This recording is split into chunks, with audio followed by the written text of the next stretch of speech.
नमस्कार, मी आशिष जाधव. हल्लाबोल मध्ये तुमचं स्वागत आहे. सर्व प्रेक्षकांना नववर्षाच्या शुभेच्छा.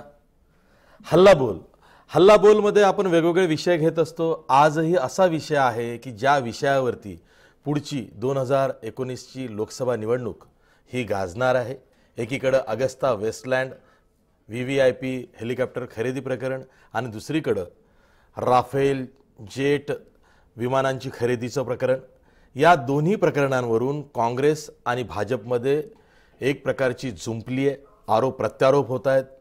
अगस्ता वेस्टलँड जे VVIP हेलिकॉप्टर प्रकरण आहे, काँग्रेसनं असा दावा केला होता की इटलीच्या न्यायालयात आम्ही यासंबंधीचे खटले UPA सरकारने जिंकलेले आहेत, त्यामध्ये काहीही उरलेलं नाही. तर दुसरीकडे भाजपचं असं म्हणणं आहे की नाही, यातला जो एक कथित दलाल आहे ख्रिश्चन मिशेल, याला CBIच्या कोठडीमध्ये आणण्यात भारताला यश आलेलं आहे. सध्या तो EDच्या कोठडीत आहे आणि तो एक एक करून सर्व राजकारण्यांचा, यामध्ये सहभागी असलेल्या लोकांचा पर्दाफाश करतोय. त्याच्या जबानीतून, त्याच्या उलट तपासणीतून धक्कादायक माहिती पुढे येते आहे, असा दावा CBIने केलेला आहे. भाजपनेही तोच केलेला आहे.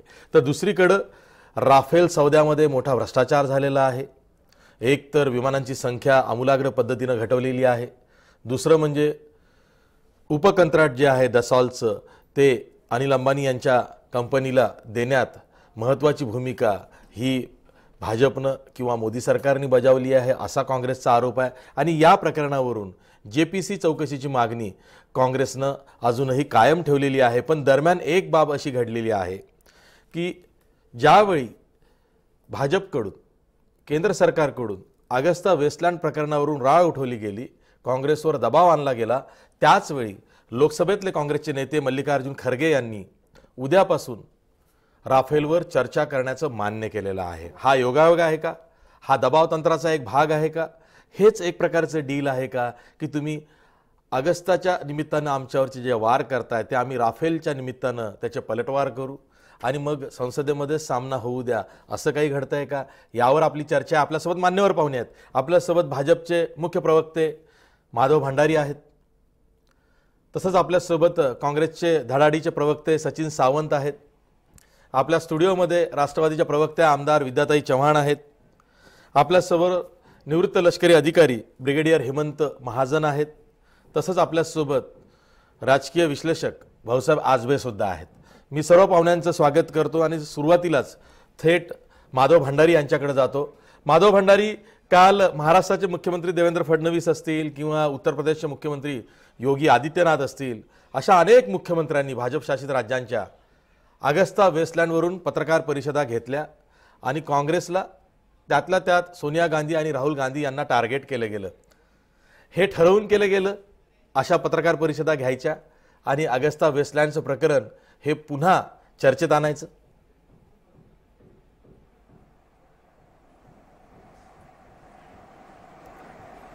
कालच्या पत्रकार परिषदा संपूर्ण भारतभर आम्ही घेतल्या, एकाच दिवशी आणि साधारणतः एकाच वेळेला घेतल्या.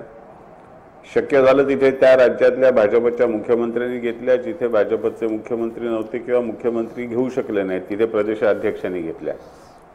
आणि ऑगस्टा वेस्टलँड प्रकरणामध्ये पूर्वीच्या सरकारने काय घोटाळा केला आणि त्याच्यामध्ये गांधी परिवाराचा संबंध किती आहे याबद्दलची माहिती आम्ही जनतेसमोर ठेवली. आणि त्यातून जी काही चर्चा याच्यामध्ये आज सुरू झाली ती निश्चितपणे लोकांना या विषयाची नीट माहिती व्हावी या उद्देशाने आम्ही लोकांसमोर माहिती ठेवलेली आहे. ठीक आहे. मी जातोय सचिन सावंत यांच्याकडे. सचिन सावंत, अगस्ता वेस्टलँड प्रकरणी जेव्हा मुख्यमंत्री देवेंद्र फडणवीस यांनी पत्रकार परिषद घेतली, त्यानंतर थोड्याच वेळात काँग्रेसचे प्रदेशाध्यक्ष अशोक चव्हाण यांनी सुद्धा पत्रकार परिषद घेतली आणि तिथं तुम्ही पलटवार करताना काही प्रश्न हे भाजपला विचारलेले आहेत. तुम्हाला असं का म्हणायचं आहे की अगस्ता वेस्टलँड प्रकरणी काही झालंच नाही, की जेव्हा जो कथित दलाल आहे ख्रिश्चन मिशेल हा भारताच्या ताब्यात आहे, तो मिसेस गांधी म्हणून त्यांनी सोनिया गांधींचं नाव सुद्धा घेतलेलं आहे, CBIने तसा कोर्टात दावा केलेला आहे, तरी सुद्धा काँग्रेस म्हणते कुठलाही घोटाळा झालेला नाही.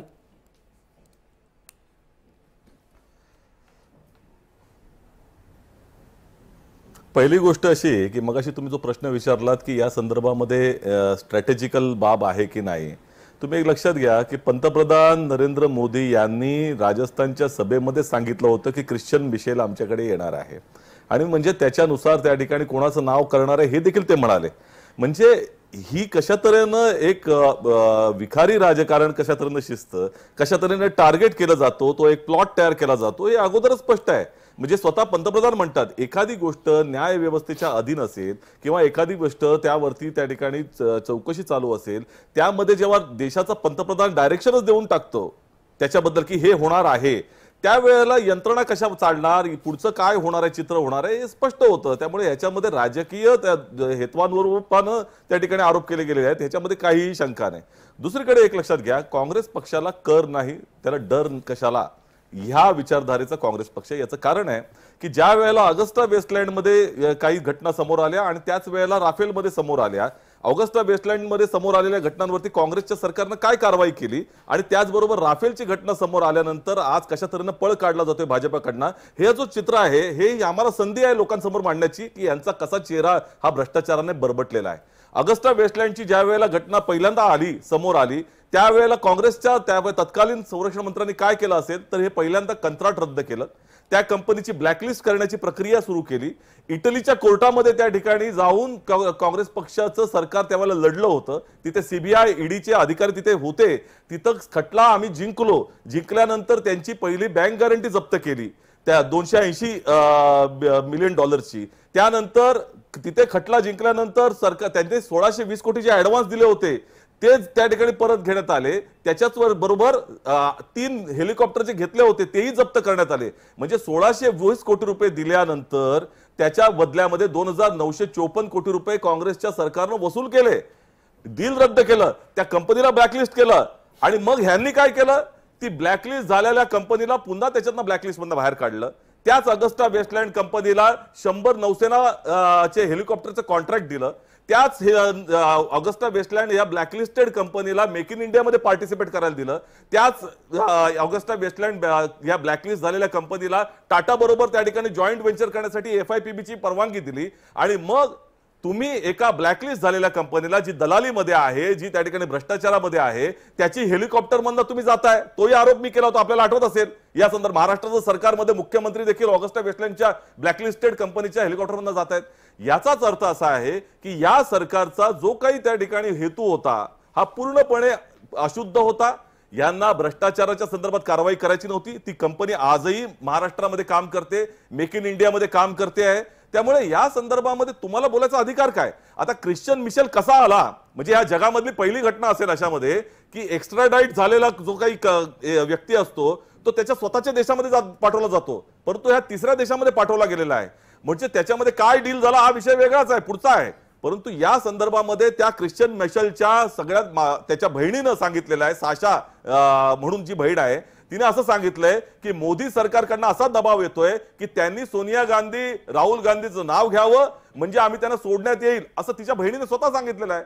त्यामुळे हे जे काय चित्र आहे, ईडीचा वापर कशा तऱ्हेने करायचा, सीबीआयचा वापर कशा तऱ्हेने करायचा, दाबून त्याच्याकडनं सोनिया गांधीचं नाव वधवून घ्यायचं आणि राजकारणाचा उपयोग करायचा, हे चित्र मोदी सरकारकडनं आलंय आणि हाच मोदींचा खरा अर्थाने चेहरा आहे. ठीक आहे, राफेलमध्ये आम्ही आरोप करत आहोत, त्याच्यावरती ना जेपीसी मागतोय. ठीक आहे, आपण राफेलवर नंतर चर्चा करणार आहोत. पण मी पुन्हा जातोय माधव भंडारी यांच्याकडे. माधव भंडारी, काल माजी संरक्षण मंत्री AK अँटोनी यांनी असा दावा केलेला आहे की संरक्षण सामुग्री खरेदीच्या कोणत्याही व्यवहारामध्ये सोनिया गांधी आणि राहुल गांधी यांनी कधीही हस्तक्षेप केलेला नाही, असा दावा त्यांनी केलेला आहे. पण मोदी सरकार असेल, भाजप असेल, सातत्यानं हे सांगताय की ऑगस्टा वेस्टलँड प्रकरणामध्ये सोनिया गांधी, मिसेस गांधी म्हणून मिशेलनी त्यांचं नाव घेतलं आहे असाही दावा होतोय. त्याचबरोबर या दोघांचाही सहभाग होता असाही तुमच्याकडनं दावा होतोय.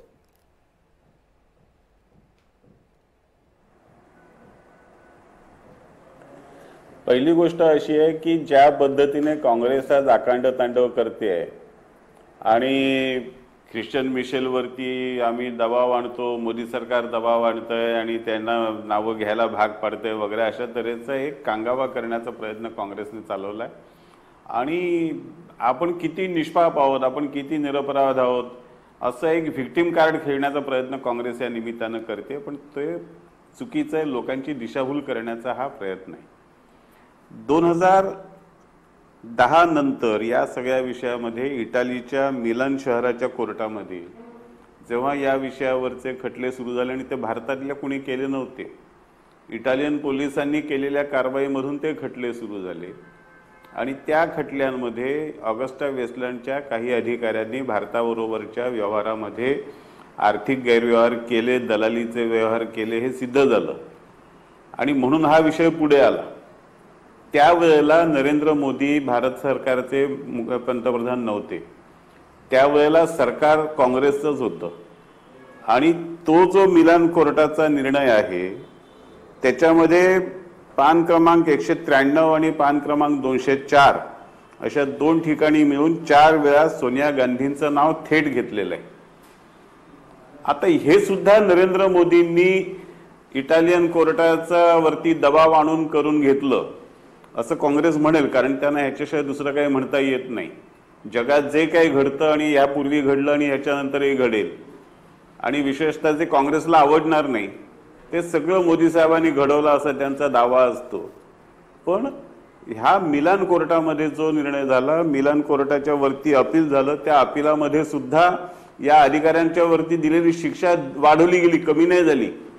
आणि जो विजय आपल्याला मिळाला असं काँग्रेस सांगतंय, त्याच्यामध्ये सुद्धा त्याही कोर्टामध्ये निकाल हाच दिलाय की पुरेसे पुरावे नाहीत, पण भ्रष्टाचार झाला हे त्यांनी मान्य केलेलं आहे. रिश्वत की लेनदेन हुई, लाच दिली गेली, हे त्या इटालियन हायकोर्टाने सुद्धा मान्य केलंय. त्यामुळे या सगळ्या व्यवहारामध्ये दाल में कुछ काला आहे हे तर स्पष्ट आहे. चुकीचं बोलताय. सचिन सावंत, सीबीआयने सुद्धा कोर्टासमोर असा दावा केलेला आहे, माहिती पुढे आलेली आहे. आज दैनिक लोकमतला ती बातमी छापून आलेली आहे. 431 रुपयाची दलाली ही ख्रिश्चन मिशेल आणि गुइडो हाचके या दोघांना देण्यात आली आहे, असा दावा सीबीआयने केला. प्रश्न आहे. सचिन सावंत, नाही, पहिली गोष्ट सीबीआयनं कशा तऱ्हेनं दावा केला, कशा तऱ्हेनं ते आता भाजपचं पोपट झालेलं आहे हे आपल्याला माहिती आहे. त्यामुळे या संदर्भामध्ये त्यांनी काय दावा केला, त्याच्यावरती न्यायालय काय निर्णय देणार आहे हे महत्वाचं राहील. न्यायालय त्याच्या संदर्भातली चौकशी करेल. विशेषतः महत्वाची बाब म्हणजे की गेल्या 4 वर्षामध्ये, म्हणजे आमच्या कालावधीमध्ये आम्ही केस जिंकली होती, लक्षात घ्या. ह्यांच्या कालावधीमध्ये सगळ्या केसेस हरले. सीबीआयची लोक तिकडे गेली नाहीत, ईडीची लोक तिकडे गेली नाहीत इटालीच्या कोर्टामध्ये. आणि इटालीच्या कोर्टानं जो निकाल ह्यांच्या विरोधामध्ये दिला, यांच्या सरकारच्या विरोधामध्ये, म्हणजे आता जे मोदी सरकारच्या विरोधामध्ये, त्यांच्यावरती अपील देखील यांनी केलेलं नाही. आणि तो निकाल असा आहे की भारतीय अधिकाऱ्यांना लाच दिली गेलेली नाही, हा निकाल आलेला आहे. त्या संदर्भामध्ये अपील करायची होती, ते देखील केलं गेलेलं नाही. त्यामुळे हे जे काही चित्र दाखवण्याचा प्रयत्न चाललेला आहे त्याच्यामध्ये ना इटाली कोर्टामध्ये देखील पुरावे नाहीत, आता तेच सांगितलं. आताही पुरावे नाही आहेत. ख्रिश्चन मिशेलचा राजकारणासाठी मार्च आणि मे 2019 पर्यंत वापर करायचा आणि मे नंतर हा विषय संपवायचा, हाच त्यांचा उद्देश आहे. त्याचा फक्त राजकीय फायदा घ्यायचा हा विषय आहे, त्याच्यापेक्षा काही नाही. हाच आरोप राफेलच्या बाबतीत तुमच्याबद्दल होईल, हाच आरोप राफेलच्या बाबतीत तुमच्याबद्दल होईल सचिन सावंत. नाही, ऐका नाही. पहिली गोष्ट अशी तुम्हाला म्हणून सांगतो, माहिती असली पाहिजे, भारताच्या जनतेला माहिती असली पाहिजे की यांचा कशा तऱ्हेनं भ्रष्टाचाराला पाठिंबा देणारा चेहरा आहे. 89 साली आरोप झाले बोफोर्सच्या वरती जेपीसी यांनी मागितली, भाजपच्या लोकांनी, आम्ही दिली. 92 साली बाबरी मस्जिदच्या संदर्भात जेपीसी मागितली, आम्ही दिली. या संदर्भामध्ये 2Gच्या संदर्भामध्ये जेपीसी मागितली, काँग्रेसच्या सरकारनं दिली. यांनी स्वतः राज्यसभेमध्ये उभं राहून AK अँटनींनी सांगितलं की ऑगस्टा वेस्टलँडच्या संदर्भात आम्ही जेपीसी देतो. भाजपाने विरोध केला. का विरोध केला त्याचा? याचं कारण असं आहे की यांना या प्रकरणामध्ये रस नव्हता, त्यांना माहिती याच्यातनं काही निघणार नाहीये. कारण काँग्रेसनं पूर्ण पारदर्शकतेने कारवाई केली. 1620 कोटी रुपये दिले गेले होते, 2954 कोटी वसूल करून आणले त्यांच्याकडनं, कंत्राट कॅन्सल केलं, त्याला ब्लॅकलिस्ट केले. अशा कंपनीला संपूर्णपणे जी एखाद्या देशानं कारवाई केली पाहिजे ती केली. इटालीच्या कोर्टात जाऊन आम्ही जिंकलो, परंतु ह्यांना उत्तर नव्हतं त्यासाठी द्यायला, फक्त त्यांना चरित्रहनन करण्यासाठी याचा वापर करायचा होता. मग आमचा प्रश्न हा आहे की या संदर्भामध्ये जर तुम्हाला नावाच्या वरती एखाद्याने नाव घेतलं, अशा वरती जर तुम्हाला कारवाई करायची असेल, सहारा बिर्ला डायरीमध्ये नरेंद्र मोदींचं नाव आहे, का नाही कारवाई केली? पनामा पेपर्स मध्ये, ज्याच्यावरती नवाज शरीफ सारखा मनुष्य 7 वर्षासाठी आतमध्ये गेलेला आहे, एकाही व्यक्तीवरती कारवाई झाली नाही, कारण तुमच्या जवळचे लोक आहेत. हे तुमचं भ्रष्टाचाराच्या विरुद्धचं चौकीदाराचं काम आहे, हे लक्षात घेतलं पाहिजे. ठीक आहे. आपल्यासोबत विद्याताई चव्हाण आहे. मी त्यांना एक प्रश्न विचारणार आहे, कारण राष्ट्रवादीचे अध्यक्ष शरद पवार, देशाचे माजी संरक्षण मंत्री शरद पवार यांनी अगस्ता वेस्टलँड प्रकरणामध्ये सोनिया गांधी आणि राहुल गांधी यांची पाठराखण केलेली आहे. त्यावरती मुख्यमंत्री देवेंद्र फडणवीस जाहीर सभेत, पत्रकार परिषदेत असं म्हणालेले आहेत की शरद पवारांना काँग्रेसची वकिली करण्यावाचून कुठलाही पर्याय उरलेला नाही. ही बाब खरी आहे? शरद पवारांकडे दुसरा कुठलाच पर्याय नाही?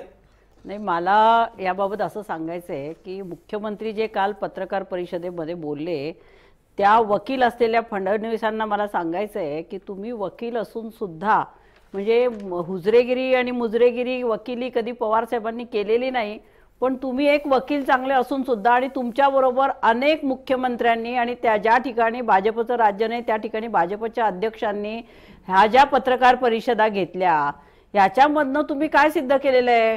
मला एक आठवण करून द्यायची आहे भंडारींना की 13-14 मध्ये जेव्हा तुम्ही कोलगेट असेल, 2G स्पेक्ट्रम असेल, असे अनेक घोटाळ्यांचे आरोप तुम्ही केले होते. त्या आरोपांमधनं गेल्या 5 वर्षात तुम्ही काहीही सिद्ध करू शकलेला नाहीयेत. आणि कुठला तरी म्हणजे तुम्ही घोटाळे, आता तुमच्यावरती राफेलचे आरोप झाल्यावरती तुम्ही हे अगस्टा वेस्टलँडचं प्रकरण आणायचा प्रयत्न करताय आणि त्याच्यामध्ये तुम्ही गांधी परिवाराला बदनाम करायचा प्रयत्न करताय. ह्याच्यामध्ये आता सचिन सावंतांनी जसं सगळा खुलासा केलेला आहे की ह्याच्यातनं काही निष्पन्न झालेलं नाहीये. अँटनी यांनी जो संरक्षण मंत्री असताना त्याच्यामध्ये काय काय बारकावे ते सगळं सांगितलेले आहे. आणि असं असताना जे हे आहेत त्यांनी जो आरोप केलेला आहे, त्यांनी जे स्टेटमेंट दिलेलं आहे त्याच्यामध्ये ख्रिश्चन मिशेल यांनी जे स्टेटमेंट केलेलं आहे त्याच्यामध्ये कुठेही नाही त्यांना सांगितलं की भारतामध्ये तुम्ही कोणाला ओळखता, तर भारतामध्ये नावाजलेला घराणा म्हणजे इंदिरा गांधी असतील, सोनिया गांधी असतील, अशा लोकांना मी ओळखतो असं सांगितलं. म्हणजे त्याच्यावर आरोप केलेले नाहीयेत आणि याच्यामध्ये भ्रष्टाचाराचा कुठलाही आरोप नसताना अशा, मला असं वाटतं काल मुख्यमंत्री ह्या पत्रकार परिषदेमध्ये जर महाराष्ट्रामध्ये 11.5 कोटी जनतेला त्यांनी त्यांच्या मुख्यमंत्र्याच्या कार्यकाळामध्ये जे जे भ्रष्टाचार झाले असतील व चिकी घोटाळा असेल किंवा आणि काय घोटाळे असतील किंवा आता तुम्ही सुभाष देशमुखांचं त्यांच्या मुलांना 5 कोटी रुपये जे दिले गेलेत, अनेक ते रावल असतील किंवा आणखीन असतील, चिकी घोटाळे असतील, ह्या घोटाळ्यांविषयी ते काही बोलत नाहीये. आणि कुठून तरी ओढून ताणून हा ऑगस्टा वेस्टलँडच्या याच्यावर तुम्ही चर्चा करतायत. मग मला त्यांना विचारायचे की हे मेक इन इंडियामध्ये मग परकीय गुंतवणुकीला मंजुरी तुम्ही पुन्हा का दिली? 22 ऑगस्ट 2014ला सगळे निर्बंध तुम्ही यांच्यावरनं का उठवले? याचं उत्तर ते देऊ शकलेले नाहीयेत. त्यामुळे आम्ही वकिली करायचा काही प्रश्नच येत नाहीये. जे सत्य आहे, जी वस्तुस्थिती आहे ती जर आम्ही सांगितली तर गांधी कुटुंबाची वकिली केली अशा प्रकारचं फडणवीसांना स्वतःला हे शोभणारं नाहीये. महाराष्ट्रामध्ये तुमच्या 4.5 वर्षाच्या कार्यकाळामध्ये तुमच्या 22 ते 25 मंत्र्यांवरती भ्रष्टाचाराचे आरोप झाले, अनेक प्रकरणं कोर्टातही गेलेले आहेत, त्याच्याविषयी तुम्ही काही बोलत नाही. आणि कुठलं तरी ते हेलिकॉप्टरचं काही, मला ह्या मुख्यमंत्र्यांनी उलट शरद पवारांवर निशाणा साधून तुमच्याविषयीचा संभ्रम हा खोडून काढलेला आहे की राष्ट्रवादीने भाजपची नगरच्या माध्यमातून काही चुपी युती झाली आहे का वगैरे. मुख्यमंत्र्यांनी ते क्लिअर केलेलं आहे की शरद पवारांना काँग्रेसची किंवा गांधी घराण्याची वकिली करण्यावाचून कुठलाही पर्याय नाही. म्हणजे त्यांनी साफ राष्ट्रवादीला बाजूला केलेला आहे. मला नगरच्या याच्यामध्ये पण हे या ठिकाणी सांगावं असं वाटतं की शिवसेनेचं आता रामदास कदम आहेत, त्यांचं पण स्टेटमेंट मी बघितलं. ते आम्हाला कशाला दोष देत आहेत? त्यांचं जर नैसर्गिक मित्र जर भाजप आणि शिवसेना आहे तर त्यांनी एकमेकांकडे पाठिंबा मागायचा होता ना. तुम्ही नैसर्गिक मित्र नाही आहेत काँग्रेसचे, तुम्ही काँग्रेसचे नैसर्गिक मित्र नाही आहेत. आम्ही काँग्रेस अजून तुमची आघाडी नाहीये, बरोबर आहे, ती तुटलेली आहे 2014 मध्ये. नाही जाधव, तुम्ही या प्रकरणाला वेगळं वळण देऊ नका. काँग्रेसची आणि आम्ही नैसर्गिक मित्र असून आमची सगळीकडे त्यांच्याबरोबर बोलणी चाललेली आहे आणि इथे त्यांनी आमच्यावरती आरोप केलेला आहे की तुम्ही वकिली करताय. वकिली करायचा प्रश्न नाहीये. इथे जे जे झालेलं आहे ते पवार साहेबांनी बोललेलं आहे, परंतु नगरच्या याच्यात ज्यांनी चूक केली आहे त्यांच्यावरती सुद्धा आमचे पक्षाचे अध्यक्ष जयंत पाटील यांनी त्याचं स्पष्टीकरण दिलेलं आहे. ठीक आहे, नगरचा विषय आपल्याला ताणायचा नाहीये, कारण नगरचं राजकारण हे खूप इरसाल राजकारण आहे. नगर असेल, बीड असेल, तिथली स्थानिक परिस्थिती वेगळी असते, ते पक्ष नेत्यांना किती ठाऊक असते याविषयी सुद्धा एक संशोधनाचा विषय आहे. मी पुन्हा जातोय माधव भंडारी यांच्याकडे. माधव भंडारी, आता ताईंनी जो प्रश्न उपस्थित केला की ब्लॅकलिस्टेड कंपनी अगस्ता वेस्टलँड 22 हिला ऑगस्ट 2014 मेक इन रोजी. इंडियात तुम्ही का सहभागी करून घेतलं? जर का ती ब्लॅकलिस्टेड आहे, तिच्यावरनं इतका मोठा घोटाळा झाला असा आज आरोप तुम्ही पुन्हा करताच आहात, तर मग तिला मेक इन इंडियामध्ये सहभागी करून का घेतलं?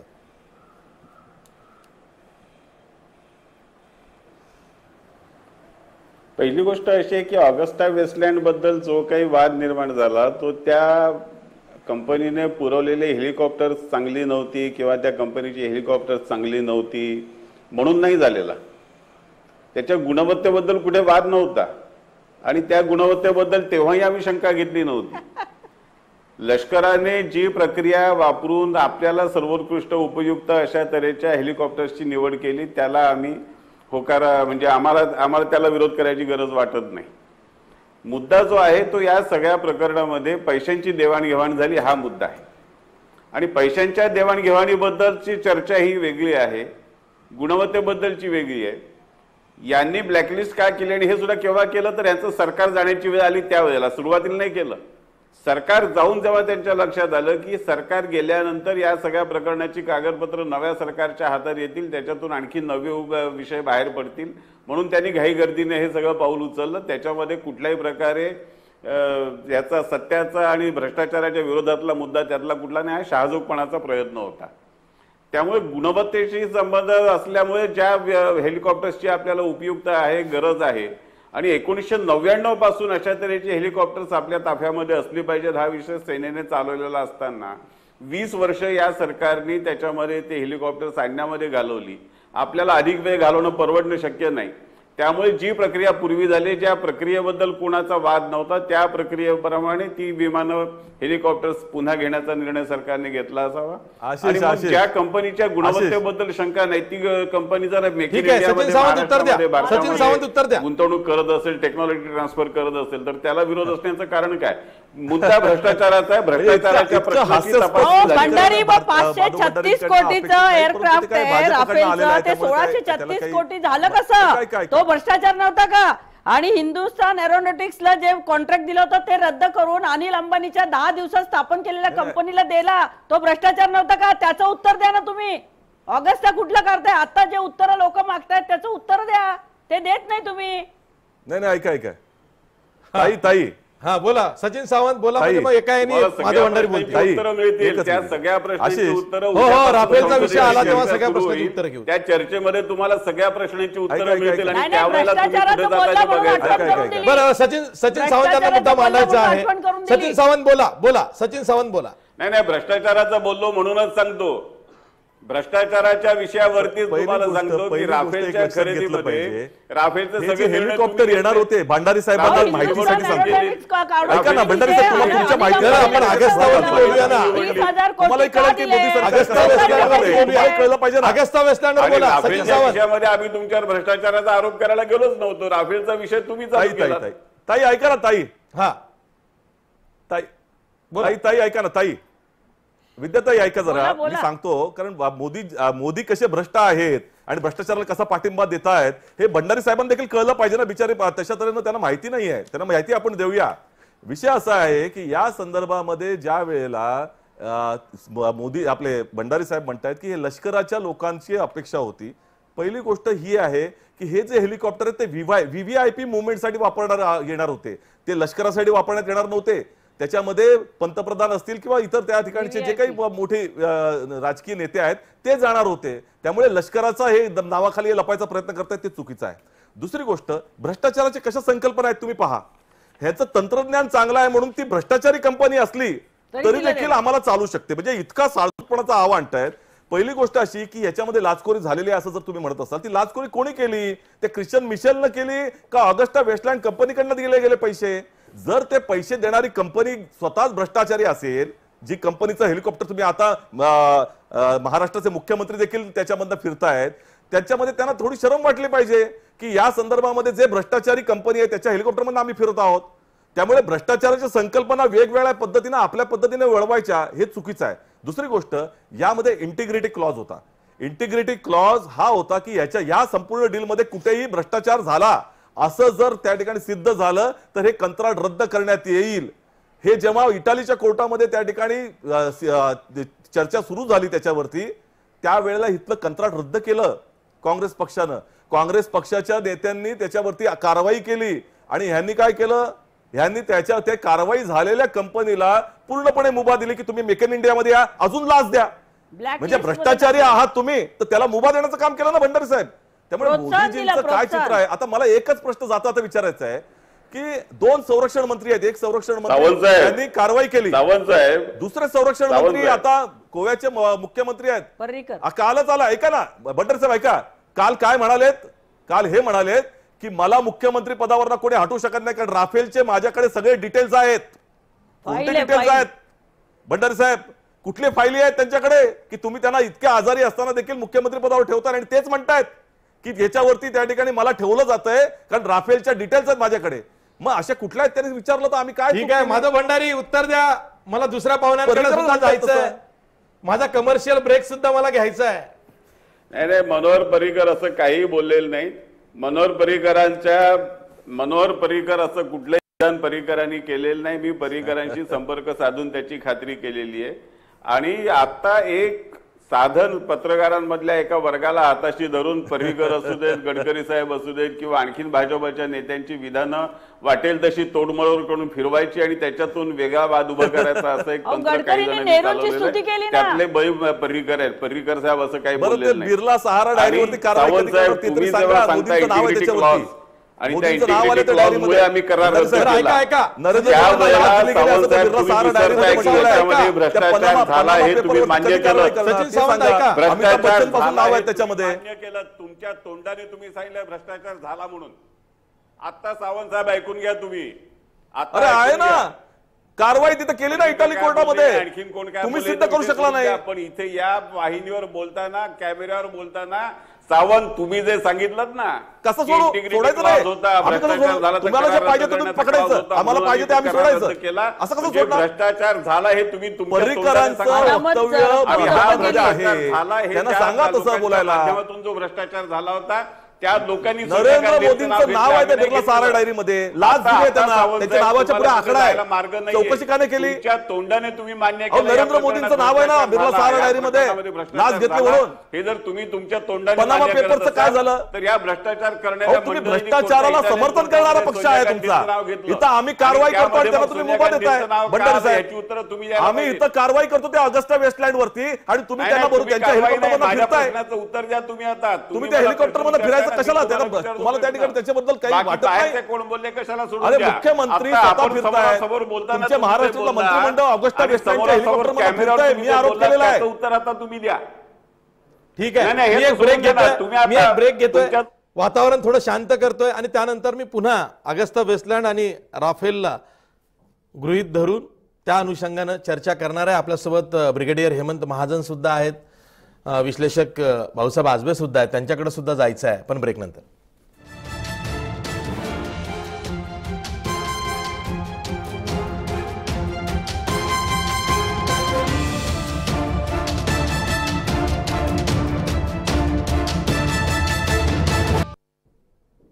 ब्रेक नंतर पुन्हा तुमचं स्वागत. तुम्ही बघताय हल्ला बोल. मी थेट जातोय पुण्याला ब्रिगेडियर हेमंत महाजन यांच्याकडे.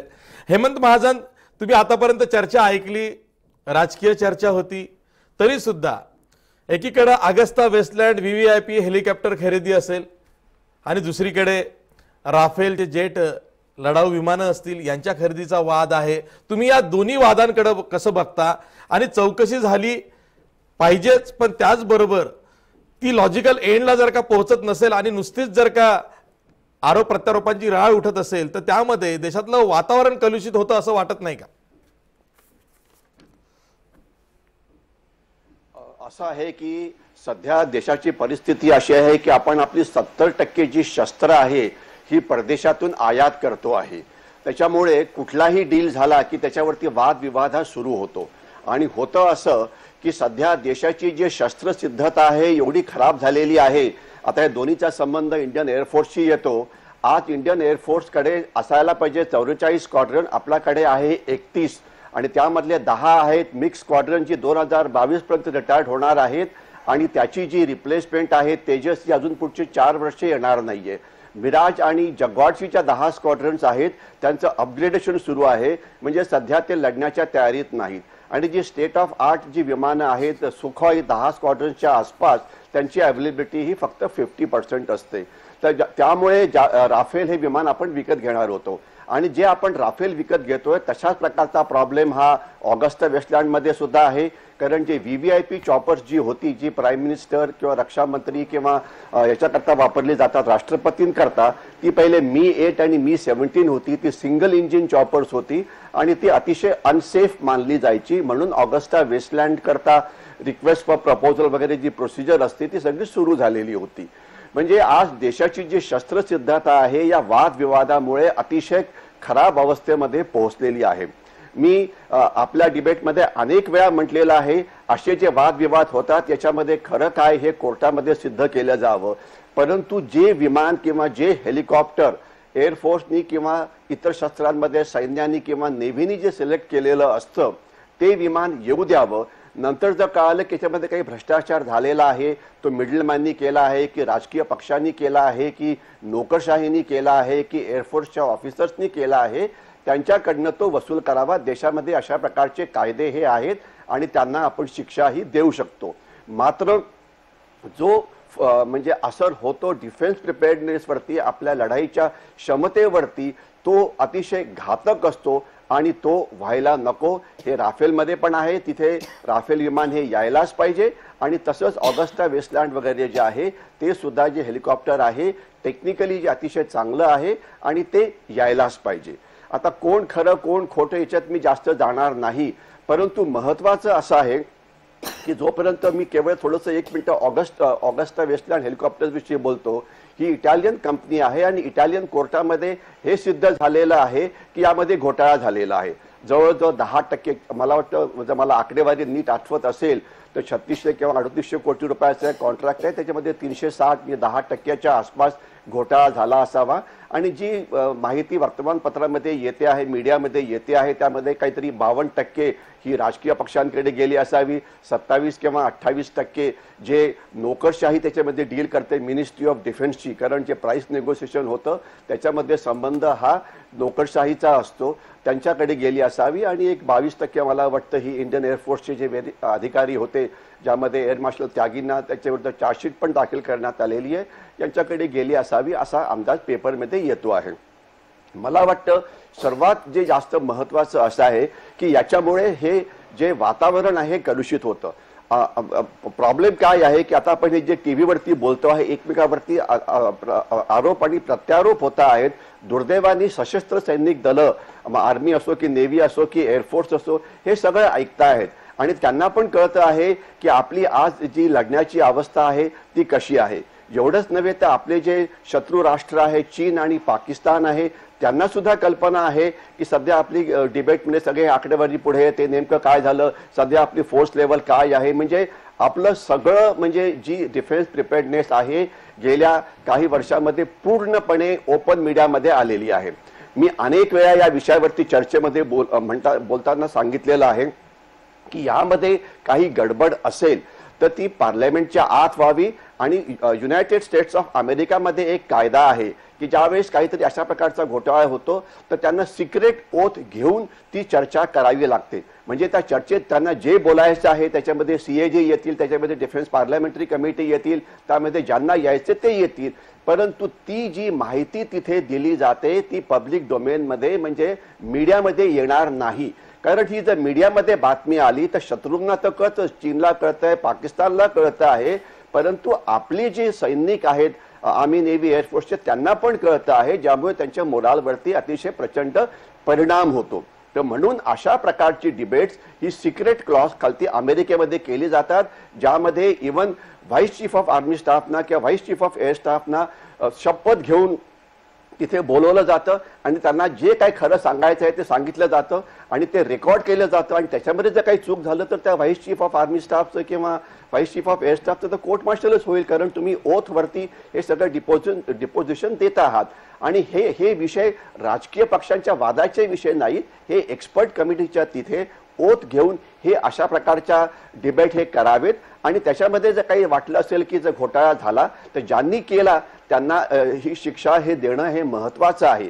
आणि याच्याकरता मी एकदा याच्या आधी पण अनेक वेळा म्हटलेलं होतं की आपला प्लॅन असा असायला पाहिजे की पुढच्या 5 ते 10 वर्षामध्ये आपण ही जी 70% आयात शस्त्रांची जी परदेशातून करतो आहे ती आता भारतात व्हायला पाहिजे। कमीत कमी 5 ते 10 वर्षामध्ये हे प्रमाण 70%वरनं कमी होऊन 30-25%वरती आणावं, ज्यामुळे अशा प्रकारचे मिडलमॅन अशा प्रकारचे राजकीय पक्षांचे हेवे दावे हे होणार नाही। ठीक आहे, आपल्यासोबत भाऊसाहेब आजबे सुद्धा आहेत। भाऊसाहेब आजबे, समजा आता उद्या संसदेमध्ये राफेल सौद्यावरती चर्चा करण्याची तयारी काँग्रेसने दाखवलेली आहे। काँग्रेसचा सुद्धा गेम प्लॅन असा आहे की 2.5-3 महिन्यानंतर लोकसभेची निवडणूक आहे, त्याआधी हेच एक अधिवेशन असं आहे की जिथे सविस्तर चर्चा होऊ शकते आणि संसदेच्या पटलावरती राफेल सौद्याविषयीचे काँग्रेसचे जे आरोप आहेत किंवा काही डिटेल्स काँग्रेसकडे जे आहेत किंवा सुप्रीम कोर्टाचा जो निवाडा झाला त्यामधल्या ज्या बाबी आहेत, कॅगचा रिपोर्ट असेल जो परस्पर गेला वगैरे वगैरे, अशा सगळ्या बाबी ह्या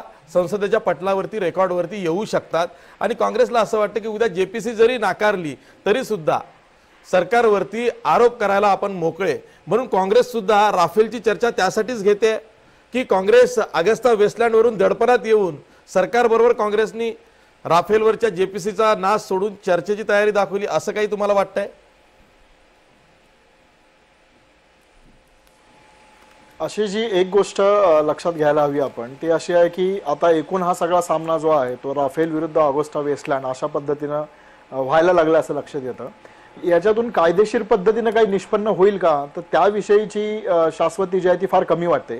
कारण सगळ्यात महत्त्वाचं असं आहे की केवळ ख्रिश्चन मिशेल काय स्टेटमेंट देत आहेत आणि मुळात त्यांनी जे स्टेटमेंट दिलेले आहेत ते कोणत्या परिस्थितीमध्ये दिलेले आहेत त्याच्याविषयी माहिती नाही, पण मुद्दा असा आहे की कोणतीही केस किंवा त्याच्यावर जो निर्णय घेतला जातो तेव्हा बियॉन्ड रिझनेबल डाऊट जर गोष्टी प्रूव्ह झाल्या तर आणि तरच त्यावर शिक्षा दिली जाते। त्याच्यामुळे जरी इटलीमध्ये हे सिद्ध झालेलं असलं की याच्यामध्ये पैशाचे काही व्यवहार झाले किंवा भ्रष्टाचार झाला तरी प्रत्यक्षात जे दोषी आहेत त्यांना कायदेशीर प्रक्रियेनं त्यांच्यावर कारवाई होणं किंवा त्यांना दोषी ठरवलं जाणं ही अत्यंत किचकट आणि मोठी अशी टाइम कन्झ्युमिंग अशी गोष्ट आहे। आणि याची कल्पना या दोन्ही पक्षांना आहे आणि त्यामुळेच आपल्या लक्षात येईल की राफेलवरून ज्या पद्धतीनं राजकीय काँग्रेसने उठवलेली होती अगदी त्याच पद्धतीने आता या ऑगस्टा वेस्टलँड प्रकरणामध्ये केली जाते। आणि याचा एक आपण धागा लक्षात घ्यायला हवा तो असा की राफेलची चर्चा करत असताना काँग्रेसचा जो रोख आहे तो पंतप्रधान मोदी यांच्यावर आहे आणि त्याच्यामुळे चौकीदारी चोर आहे अशा प्रकारचं एक नरेटिव्ह पण त्यांनी सेट केले। आणि दुसरीकडे जर आपण भाजप पाहिलं तर भाजप आता म्हणजे मिसेस गांधी, आता मिसेस गांधी म्हणजे इंदिरा गांधी का अजून कोणत्या गांधी का नेमका कोणत्या कंटेक्स्टमध्ये गांधी हे माहीत नसताना कुठेतरी त्याच्यावरती ते स्टेटमेंट तसं बाहेर आलं आणि म्हणून ते सोनिया गांधी यांच्याविषयीच आहे किंवा मिस्टर आर म्हणजे राहुल गांधीच आहेत किंवा AP म्हणजे अहमद पटेलच आहेत। तर अशा प्रकारचं जी चर्चा आहे ती भाजपनं सुरू केली आणि भाजपनं ही किती गांभीर्याने घेतली आहे त्याचं उदाहरण कालच दिसलं। कारण प्रत्यक्ष खरं तर मुख्यमंत्र्यांनी अशा पद्धतीच्या राजकीय गोष्टींवरती ज्यातही केंद्राचा संबंध आहे तिथे पत्रकार परिषद घेण्याचं काही खरं कारण नसतं, पण मुख्यमंत्र्यांनी स्वतः ते घेणं याच्यातून पण ते गांभीर्य जे आहे ते दिसून येतं। आणि त्यामुळे एकूणच हा जो एक लोकसभा निवडणुकीच्या अनुषंगाने हे जे काही सगळं घडतंय ते माझ्या मते परसेप्शन वॉर आहे। त्याच्यामुळे प्रत्यक्ष याचा कायदेशीर काय निकाल लागेल याच्याशी दोन्ही पक्षांना कर्तव्य नाहीये, त्यांना केवळ मतदारांना हे दाखवून द्यायचंय की हा पक्ष जास्त भ्रष्टाचारी आहे, आम्ही कमी आहोत की आम्ही भ्रष्टाचारी नाही आहोत अशा प्रकारचं। आणि म्हणूनच तुम्ही म्हणता अगदी त्या मुद्द्याशी मी सहमत आहे की हे सर्व लक्षात घेत आता लोकसभेमध्ये जेपीसी येत नसेल तर किमान त्या चर्चेच्या वातावरणामध्ये भाषणांच्या माध्यमातून किंवा इतर आरोप या माध्यमातून ही चर्चा जी आहे ती घुसळण जी आहे ती त्या निमित्तानं चालू ठेवता येईल। आणि म्हणूनच मला वाटतं काँग्रेस त्यासाठी तयार झालेली दिसून येते। आणि म्हणून मला वाटतं येत्या काळामध्ये ह्या सगळ्या ज्या गोष्टी आहेत त्या खूप मोठ्या प्रमाणामध्ये होताना किंवा ही घुसळण जी आहे ती खूप मोठ्या प्रमाणात दोन्ही पक्षांकडून होत असताना दिसल्यास आपण आश्चर्य मानू नये। ठीक आहे, माधव भंडारी, सुप्रीम कोर्टानं क्लीन चिट दिली हा जो भाजपचा आणि मोदी सरकारचा दावा आहे तो काँग्रेस मान्य करत नाहीये। सुप्रीम कोर्टानं देशाची संरक्षण सज्जता गृहीत धरून राफेलच्या किमतीविषयी असेल किंवा इतर फक्त प्रक्रियेविषयी भाष्य केलेलं आहे, त्याविषयीची छानबीन त्यांनी केली आणि सांगितलं की कुठला घोटाळा झाला असं दिसत नाही।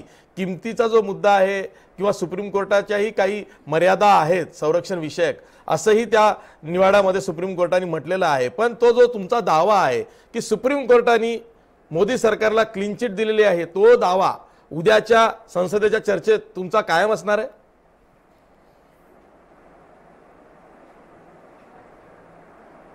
अर्थातच, कारण सर्वोच्च न्यायालयाबद्दल अविश्वास दाखवणं, सर्वोच्च न्यायालयाचे निकाल नाकारणं, सर्वोच्च न्यायालयाने दिलेले निर्वाळा नाकारणं हे काम आमचं नाही. सर्वोच्च न्यायालयाचे निकालच आम्हाला मान्य नाहीत. जोपर्यंत ते आमच्या मनासारखे नाहीत तोपर्यंत ते आम्हाला मान्य नाहीत. ही भावना, ही भूमिका ही काँग्रेसची असू शकते, त्यांच्या सहकारी पक्षांची, मित्रांची असू शकते, आमची नाही. आणि आजबे साहेबांसाठी एक गोष्ट मला स्पष्ट करू द्या. त्यांनी श्रीमती गांधींच्या संदर्भात म्हटलं आणि त्यांना श्रीमती गांधी म्हणजे इंदिरा गांधी की सोनिया गांधी असा एक प्रश्न त्यांनी उपस्थित केला. आजबे साहेब सगळ्या विषयात 2010 नंतरचं आहे आणि त्यामुळे 2010 नंतर श्रीमती गांधी सोनिया गांधीच आहेत, तिथे इंदिराजींचा संबंध येत नाही. त्यामुळे इटालियन कोर्टामध्ये जो सिग्नोरा गांधी म्हणून उल्लेख आलेला आहे, श्रीमती गांधी म्हणून उल्लेख आलेला आहे, तो सोनियाजींचाच आहे, याच्याबद्दल कुणाच्याही मनात शंका नाही. खुद्द काँग्रेसच्या सचिन सावंतांच्या मनात नाहीये, म्हणून तर ते इंटिग्रिटी क्लॉज सांगून त्यांनी भ्रष्टाचार झालाय मान्य केला आणि करार रद्द केला. त्यामुळे तो प्रश्न नाहीये. ठीक आहे, सचिन सावंत उत्तर द्या. आहेच ना, त्याच्यावरतीच तर कॅन्सल केला. भंडारी साहेब तुम्हाला मी समजवतो, तुम्हाला समजवण्याची आवश्यकता आहे. त्यांना समजवण्याची आवश्यकता आहे. पहिली गोष्ट अशी की तुम्ही जे काही आता सांगण्याचा प्रयत्न करताय, मला समजलं तुमचा मुद्दा, इंटिग्रिटी क्लॉज वरून भ्रष्टाचार झाला हे मान्य करून तुम्ही करार रद्द केलात. ऐका ना बरं, जे काही समज गैरसमज असेल दूर करा. ऐका ना अहो, FIR नोंदवला आम्ही. नाही, ऐका. पहिली गोष्ट की त्या ठिकाणी जर भ्रष्टाचार झाला असेल तर पहिला FIR नोंदवणारा कोणता पक्ष होता? तर काँग्रेस पक्षाचं सरकार होतं ना. FIR नोंदवलाय, त्याच्यावरती चौकशी चालू आहे तुमची. आमच्या चौकशीला कधीच विरोध नाहीये, तुम्ही करा चौकशी. प्रश्न असा आहे की त्या चौकशीच्या ज्या वेळेला हा प्रश्न आला त्यावेळेला आम्ही काय केलं? आम्ही पहिल्यांदा सगळ्या कारवाई केल्या, त्या कंपनीला ब्लॅकलिस्ट करून टाकलं. आणि दुसरी गोष्ट, भारतीय जनता पक्षाला आम्ही स्वतःहून सांगितलं की जॉईंट पार्लमेंटरी कमिटी आम्ही ठेवतो, तिकडे JPC देतो. यांनी विरोध करून पळ काढला त्याच्यामध्ये.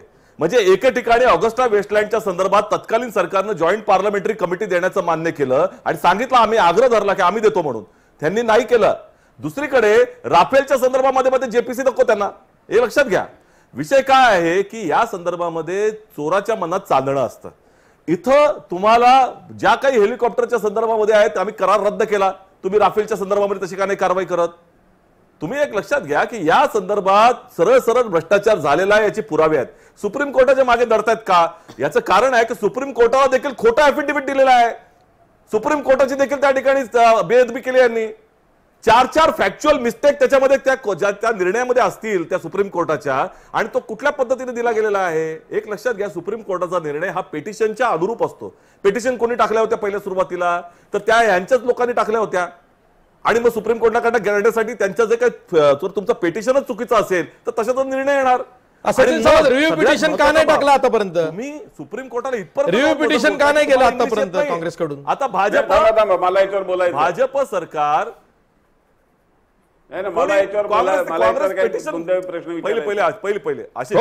काँग्रेसनं सुरुवातीपासून स्टँड घेतला होता की सुप्रीम कोर्टात आम्हाला जायचं नाहीये, हा विषय न्यायालयामध्ये जाणार नाहीये, न्यायालयामध्ये त्याच्याबद्दल फायली मागवता येणार नाहीयेत. JPC मध्ये नरेंद्र मोदींना बोलवता येईल, तुम्हाला अधिकाऱ्यांना बोलवता येईल, सगळ्या डिपार्टमेंटच्या नोटीस बघता येतील, त्या ठिकाणी बघितल्या जात नाहीत.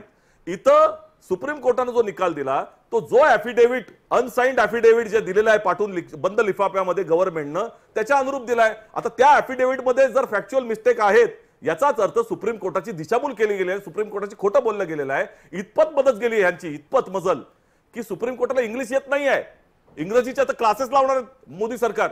लक्षात घ्या, सुप्रीम कोर्टाला म्हणजे हजारो त्या ठिकाणी निकाल, लाखो निकाल जे देणारं सुप्रीम कोर्ट आहे त्याला आता इंग्लिश येत नाही, इथपर्यंत मजल गेली. ठीक आहे, माधव भंडारी उत्तर द्या. माधव भंडारी, कॅगचा रिपोर्ट परस्पर कसा गेला यांच्याबद्दल संपलेला आहे आणि कॅगने तरी रिपोर्ट तयार केला आहे, हे मोदी करतायत. भंडारी साहेब तुम्हाला आवडत नसेल, न्यायालयाच्या समोर, सर्वोच्च न्यायालयासमोर झालेल्या सुनावणीबद्दल ज्या पद्धतीने लोकांचा दिशाभूल करण्याचा प्रयत्न करतायत, ह्याच्यातच त्यांचं एकंदर राजकारणाबद्दलची किती क्रूर आणि कडवट प्रकारचं राजकारण काँग्रेस आपल्याला दिसतं. आता तर कालपर्यंत ज्या पिटिशन लोकांच्या आधाराने हे आमच्यावरती आरोप करत होते ते आता आमचे झाले. मोदी प्रशांत चुका भूषण करतात सगट आमचे झाले. कारण का खोटं तर आता बोलतात. त्यांना ते सोयीचे राहिले नाहीत म्हणून. काल परवापर्यंत जोपर्यंत सर्वोच्च न्यायालयाचा निकाल आला नव्हता तेव्हा याच पिटिशन करणाऱ्या लोकांच्या ह्याच्यातून तुम्ही बोलत होता. ते जे मांडत होते ते तुम्ही वापरत होता. तुमचं स्वतःच तुमच्याकडे काहीच नव्हतं. प्रशांत भूषण सगट सगळ्यांनी जे काही मांडलं, कागद आणले, त्याच्या आधारे तुम्ही रात्री त्या सीबीआयच्या अधिकाऱ्याची त्या ठिकाणी बदली करून टाकली तुम्ही. नाही, मला वाटतं रात्री राजकीय आवाज वाजता. चर्चा उद्या होईल. रात्री मला एक घाबरलंय. महत्त्वाचं नाही, नाही, हो, हो, एकच नरेंद्र मुद्दा. मोदी त्या ठिकाणी बोलणार पण माधव भंडारी, माधव भंडारी, एक मला सचिन सावंत, आपण मगाचपर्यंत खूप बोललात, मला बोलू द्या. हा, तुम्हाला तर नाही सावंत साहेब, तुम्हालाही समजावून सांगायची गरज आहे, ती समजावून सांगतो मी आपल्याला. थोडं समजून घ्या तुम्ही सुद्धा. सचिन सावंत साहेब, काँग्रेसचं सगळं धोरण जे आहे, काँग्रेसचा सगळा प्रयत्न जो आहे तो या राफेलच्या विमानांमध्ये आपण कोणती शस्त्रास्त्र व्यवस्था खरीदली, कोणत्या यंत्रणा खरीदल्या, ह्याचं गुपित तुम्हाला आणायचं बाहेर. मगाशी ब्रिगेडियर महाजन साहेबांनी जो मुद्दा मांडला तोच खरा इथे लागू आहे. गेली 20-22 वर्ष सातत्याने या देशामध्ये एक वर्ग हा प्रयत्न करतोय की या देशाच्या सगळ्या संरक्षण व्यवस्था उघड्या पडाव्यात. या देशाच्या सगळ्या संरक्षण आम्हाला 2019च्या देशांना त्याची माहिती मिळावी. निवडणुका झाली आणि आम्हाला आज कळणार आहे ना ते. तोच प्रयत्न आमचं सत्ता येणार करतोय. आहे. त्यांना राफेलमध्ये आपण मोदी काय आता सत्तेत घेतो, जातील राफेल ना. आपण कशी वापरणार मोदींनी आहोत, केलेली राफेलच्या- पाप देखील समोर येतील. सचिन सावंत, माधव भंडारींना बोलू द्या. काय आहे ते आम्हाला याची कळणारच माहिती आहे. त्यांना जेपीसीच्या माध्यमातून जगासमोर आणायची आणि त्याच्यावरती त्यांना बोलायचंय, हा त्यांचा प्रयत्न आहे. आणि म्हणून त्यांना मला सगळी एक माहिती हवी. त्यांना सर्वोच्च न्यायालय का नकोय, तर सर्वोच्च न्यायालय त्यांना कागद देत नाहीये म्हणून. बोफोर्सची माहिती तुम्हाला कळली तेव्हा चाललं का जेपीसी मध्ये? बोफोर्सचं चाललंय तुम्हाला? बोफोर्सची चालली, बोफोर्सची तांत्रिक क्षमता किती होती त्यावेळेला जेपीसी का मागत होता? मला एक महत्त्वाचा आणि मुद्दा हा मांडू निकाल द्या. देईपर्यंत जाधव, सर्वोच्च मला फार न्यायालयाचं हेच महत्त्वाचं न्याय बोलायचं बोलू बोला, द्या. बोला, तुम्ही बोला. हे पहा, काल मुख्यमंत्र्यांनी पत्रकार परिषद घेऊन अत्यंत भयंकर आरोप केलेले आहेत. भंडारीजी ऐकून घ्या, झालं तुमचं ऐकलं आम्ही. भंडारीजी, मुख्यमंत्र्यांनी काल सांगितलंय की 52% नेत्यांना, त्यातलं 28% अधिकाऱ्यांना आणि 20% हवाई दलातील अधिकाऱ्यांना. म्हणजे मला तुम्हाला हे विचारायचंय की महाराष्ट्रात तुमचं सरकार आहे, केंद्रात तुमचं सरकार आहे, संरक्षण खातं असेल, गृह खातं असेल, सगळं तुमच्याकडे आहे. मग तुम्ही 5 वर्षात काय केलं? काहीच केलेलं नाही ना. आणि लोकांना जे लोकांनी तुम्हाला जे निवडून दिलं त्या लोकांना तुम्ही त्यांचा विश्वासघात केलाय. त्यांना तुम्ही अनेक भ्रष्टाचाराचे प्रकरण घेतलं पण एकही तडीच नेलेलं नाही. बरं, ठीक आहे, ठीक आहे, ठीक आणि आहे. दुसरं म्हणजे- राफेलला जोडून मला हा, माधव भंडारींना एवढी स्वीट- आठवण करून द्यायची आहे की स्वीट माधव बँकेतनं भंडारी, काळा पैसा आणू, काहीच केलं ठीक आहे, नाहीये. तो मुद्दा आता- वेगळा आहे. आता नाही, हे ताई, ते याच्याशी लोकांच्या रिलेटेड न्यायालयात नाही. ऐका जाणार ना, आहे. ऐका ना, ऐका ना. लोकांच्या माधव न्यायालयात भंडारी, जाणार आहे. जेव्हा राहुल गांधींनी मल्लिकार्जुन खरगेंबरोबर ज्या दिवशी सुप्रीम कोर्टाचा निवाडा झाला त्या संध्याकाळी पत्रकार परिषद घेतली आणि तिथं कॅगच्या रिपोर्टचा मुद्दा उपस्थित केला. त्याच्या दुसऱ्या दिवशी मोदी सरकारच्या वतीनं करेक्टिव्ह नोट किंवा करेक्शन नोट ही सुप्रीम कोर्टात दाखल झाली की आमच्याकडनं ग्रामरची चूक झाली असेल किंवा तुमच्या इंटरप्रिटेशनमध्ये काही चूक झाली असेल. हे केल्यानंतर मग रिव्ह्यू पिटिशन जर का आलं तर सुप्रीम कोर्टाच्या निर्णयावर सुद्धा नव्यानं काही सुनावणी होऊ शकते किंवा करेक्शन होऊ शकतं.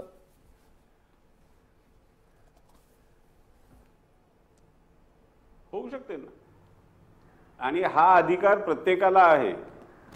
सर्वोच्च न्यायालय सुद्धा तो विचार करू शकतं. पण ही जी मंडळी आता एवढा घसा फाडून बोलतायत ते कोणी रिव्ह्यू पिटिशनला जात नाहीयेत ना. नाही, जॉईंट पार्लमेंट. आणि आपण जर एवढं म्हणतो ना की जर अशा पद्धतीने सरकारने संसदेबद्दलची चुकीची माहिती सर्वोच्च न्यायालयाने दिली असा दावा असेल तर आता अधिवेशन चालू असताना काँग्रेसने हक्कभंग का नाही आणला?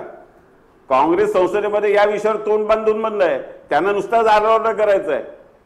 याच्यामध्येच काँग्रेसचं नुसता आरडाओरडा करण्याचं जे तंत्र आहे, काँग्रेसचं नुसतं चिखलफेक करण्याचं तंत्र जे आहे, त्याच्यातूनच हे स्पष्ट होतं की याच्यामध्ये कुठल्याही प्रकारचा ठोस आरोप करण्यासारखं काहीही यांच्या हातात नाही.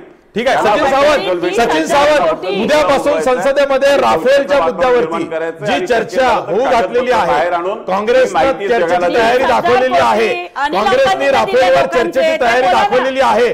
काँग्रेस जेपीसीच्या मागणीवर ठाम राहणार आहे. काँग्रेस जेपीसीच्या मागणीवर ठाम राहणार आहे. सचिन सावंत, निश्चितपणे मग चर्चेला काय मान्यता दिली? दोन वेळा लॉ मंत्र्यांनी म्हणजे कायदा मंत्रालयानं यांच्या ऐका कायदा मंत्रालयानं या डीलवरती आक्षेप घेतलेला आहे. प्राइस नेगोशिएशन कमिटीनं आक्षेप घेतलेला आहे. मोदींना पूर्णपणे मनमानी केलेली आहे. संपूर्णपणे प्रक्रिया उलटी झाली. म्हणजे आता महाजन साहेब आहेत, त्यांना माहिती असेल की कशा तऱ्हेनं जी खरेदी प्रक्रिया असते ती होते. खालपासून वरती जातं, हे वरपासून म्हणजे निर्णय घेतला आणि त्यानंतर त्या ठिकाणी त्याचं समायोजन करण्यात आलेलं आहे. त्यामुळे हे सगळा जो काही आहे अट्टाहास तो अनिल अंबानीला कंत्राट देण्याचा होता. 10 रुपयाचा शेअर 1154 रुपयाला कंपनी या दसॉल्टने विकत घेतलेला आहे. त्यामुळे सगळ्या गोष्टी समोर येणार आहेत. ते जेपीसी येऊ शकतात. आमची मागणी ठाम राहणार आहे. आम्ही ऑगस्टा वेस्टलँडला देत होतो, हे घेत नव्हते, कारण पळ काढला. यांना आता द्यायची नाहीये हे देखील लोकांच्या समोर आलं पाहिजे. ठीक आहे, तुम्ही असं समजू नका की केवळ राफेलवरतीच काँग्रेस चर्चा करणार आहे. कदाचित उद्या ऑगस्टा वेस्टलँड वरून सुद्धा संसदेमध्ये भाजप काही वेगळी मागणी करू शकेल. उद्यापासूनच संसदेमध्ये जे कामकाज सुरू होत आहे ते खूप महत्वाचं कामकाज आहे. एक तर तिहेरी तलाकच्या मुद्द्यावरती राज्यसभेत पुन्हा चर्चा होणार आहे.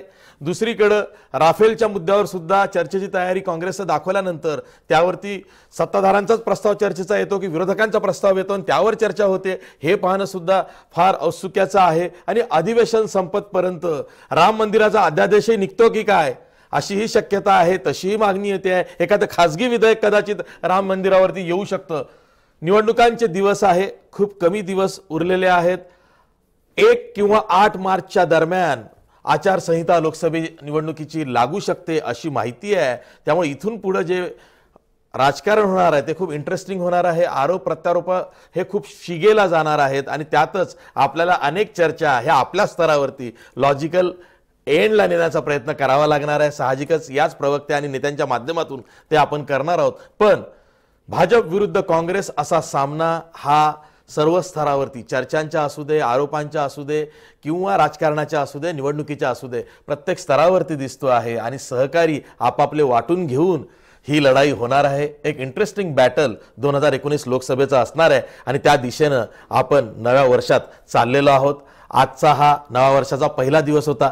मी सर्व पाहुण्यांचे आभार मानतो. इथेच थांबतो. पाहत राहा जय महाराष्ट्र न्यूज.